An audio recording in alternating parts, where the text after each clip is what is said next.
Hello there. Thank you so much for joining us. This is News Channel Nebraska. My name's Eric McKay.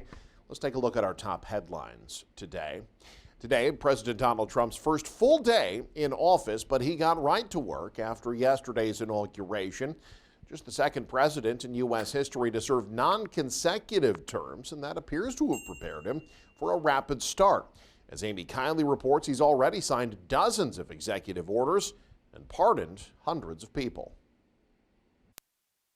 Does Biden ever do news conferences like this? President Donald Trump is wasting no time reshaping the country, taking dozens of actions yesterday. We're going to release our great hostages that didn't do, for the most part, they didn't do stuff wrong.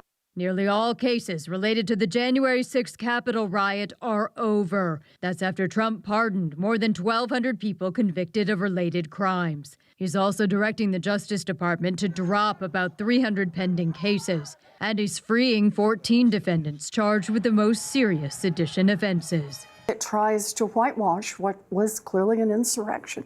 People died from that. Property was destroyed. People were injured. Also sending out shockwaves today are Trump's first executive orders. I'll revoke nearly 80 destructive and radical executive actions of the previous administration. He's declaring a national emergency at the southern border and effectively shutting down asylum seeking there. He's trying to delay a TikTok ban and limit the constitutional right to citizenship at birth. Trump also is removing the U.S. from the Paris Climate Agreement and the World Health Organization. He walked in the White House and he did exactly what he said he was going to do. His first actions as president haven't done what he promised voters he would do. Hasn't made people's lives easier. I'm Amy Kiley reporting.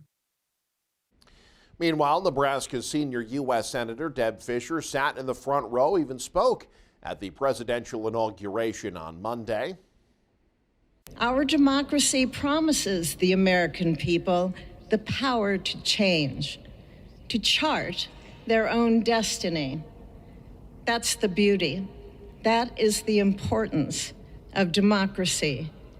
It allows the endurance, the permanence of a nation through change. It allows nations like our United States both to avoid the obstacles and to seize the opportunities God has placed before us. Fischer was part of the organizing committee for the inauguration and was the one who invited UNL's choir to perform. A gas station in Nebraska boasted the cheapest fuel in America on Monday. At least it'd be hard to find it for less elsewhere. In honor of the inauguration of President Trump, Pulsar service in Central City sold their 10% ethanol at the price of 47 cents per gallon from 11 to 1. The line was long as people tried to fill up a tank for as little as $10, depending, of course, on the size of their vehicle. Noting concerns in the community about the immigration policies anticipated from the Trump administration, a Nebraska mayor confirmed Monday that authorities in her town won't be shifting their public safety focus to immigration. Omaha Mayor Gene Stothert and Police Chief Todd Schmatter released a statement Monday evening regarding the Trump administration, saying they'll quickly implement deportations. But Stothert said the city of Omaha won't be changing anything, instead adhering to a policy originally outlined in a letter in 2017. The long and short of it, Omaha police will not be patrolling for Nebraskans' immigration statuses. We understand this uncertainty creates concerns and fear. Enforcing immigration law is the responsibility of federal law enforcement agencies, not the Omaha Police Department. We assure you that Omaha police officers do not and will not stop individuals to check their legal status. This is not the mission or duty of the Omaha Police Department.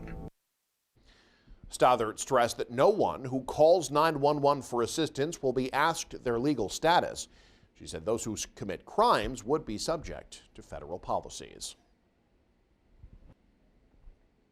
Advocates for young Nebraskans say they're worried proposed federal cuts could affect families who rely on Medicaid for their health care. A new national report says the number of kids covered by the program is already heading in the wrong direction. The Georgetown University Center for Children and Families says nearly 4.2 million fewer children were enrolled in Medicaid and the Children's Health Insurance Program by the end of 2023 as states cut their Medicaid rolls when pandemic-related assistance programs ended. The left-leaning public policy think tank Open Sky Policy Institute says further cuts could impact kids whose families have Medicaid as their health insurance. 53% of the Medicaid population in Nebraska is children, and so potentially their health insurance coverage is affected if there have to be substantial cuts to Medicaid. Firestone says reduced federal funds would also have an outsized effect on Nebraska's rural health care providers. 68% of hospitals in Nebraska are located in rural areas. Most of them are very reliant on Medicaid as well as Medicare. About half of all of Nebraska's hospitals are operating in the red, including about 60% of small rural hospitals. Nebraska's unicamerals already facing a $432 million budget shortfall. That means if federal Medicaid cuts happen, there are no state dollars in the budget to make up the difference. The state lawmakers were able to leverage $1.4 billion in additional federal Medicaid money last year, $260 million of which was directed to local hospitals. Some proposals in Congress, though, have called for nearly $2.5 trillion in additional cuts to Medicaid. Voters in a central Nebraska school district will soon be deciding if they're financing an expansion project. Michael Shively takes us to Buffalo County for more on the school board's proposal. This facility has been home to Pleasanton Public Schools since 1993, serving the small district well. The only problem now, the district isn't so small anymore. With a growing enrollment, the school board is seeking an $11 million bond issue in order to expand the facilities, including here in the media center. If we're a growing school district, we can't just think about tomorrow or next year. We have to think 5 and 10 years down the road to make sure we have space to accommodate the students, because I believe with our location, we will continue to grow over the years. Fourth-year Superintendent Nathan Lytle says the district's enrollment was 264 a decade ago.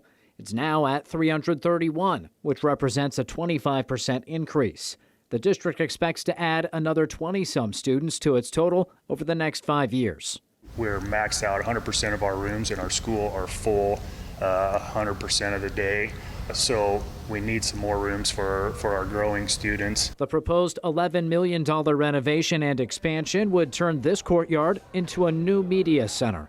It would add 8 high school classrooms, 6 elementary classrooms, an improved activity entrance, additional parking, and expand the shop space to offer more career, technical, and agricultural programs. In our community, that's important. We need a larger ag space. We need a new ag space. And this larger ag space will also be a shop. The district is still paying off its voter-approved bond to add on the elementary school from about 10 years ago. School officials will host a pair of community meetings next month to educate locals on the new bond issue. Mail-in ballots are due by March 11th. Our people want this school here.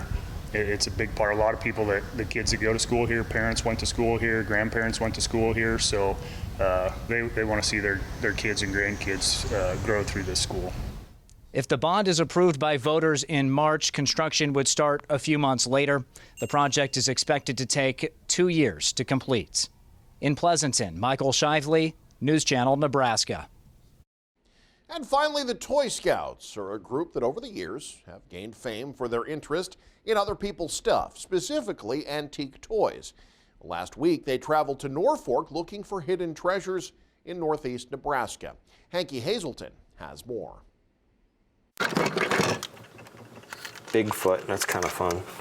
We are resellers, and we go all across the country and buy vintage toys and collectibles from people, mostly 1980s and older. With collectors bringing in multiple trinkets and knickknacks, one has to wonder, how exactly does Toy Scout find a price per toy? You got a Spider-Man number 16, you know, and we look it up and we say, okay, that's the first appearance. So when we get some items in, we punch them in the computer and it matches them up to the people that are looking for stuff. So we try to get as much knowledge to them about their item and what they have.